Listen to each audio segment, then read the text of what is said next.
Alright, hey guys. A little too much there, unfortunately.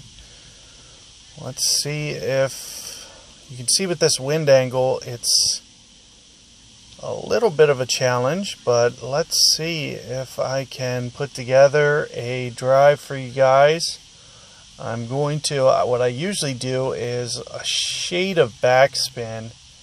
I might come off of that with an angled wind like this.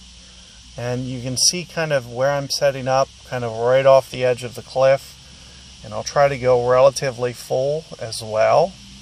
So you can see kind of distinctively how I'm going about this shot. And there you can see I grabbed a perfect ball. Let's see, it looks a little short, and I just caught the rough. So you won't need very much topspin on this hole. When you go about doing this, you can see my opponent spun it into the back water there. So you do want to be a little cautious with that.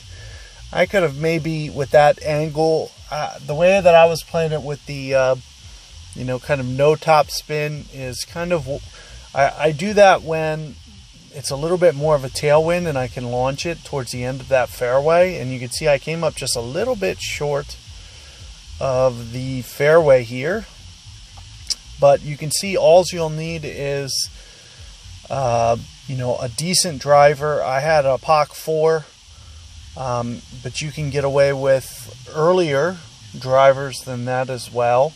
You can see that I didn't even go full on a Titan ball, and here you can see even if you do leave yourself at a reasonable pitch distance. So here's max club, so I'll usually cut that distance in half, and you can see at this little half distance, I'll probably play this half distance, which will be about kind of a half ring adjustment as well. So you can see how I kind of bending it into the hole, and in terms of my ring play, I'll cut it in half. So instead of 1 per ring, I'll use 2 per ring as my ring adjustment. But you will see me go a little bit extra.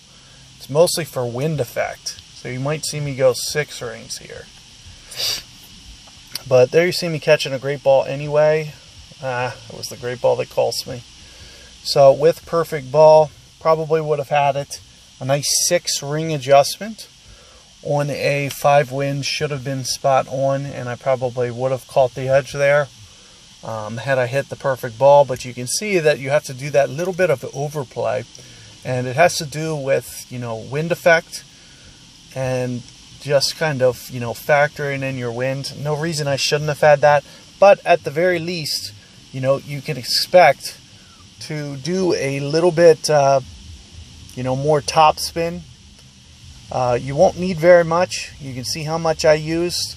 Had I not clipped the rough, it would have been into the green somewhere, and I probably would have made the putt. So I needed very little in terms of what needed done there. But here you can see, I'm not too worried about this because I'm not qualifying today anyway. But, just wanted to at least give you guys that little heads up.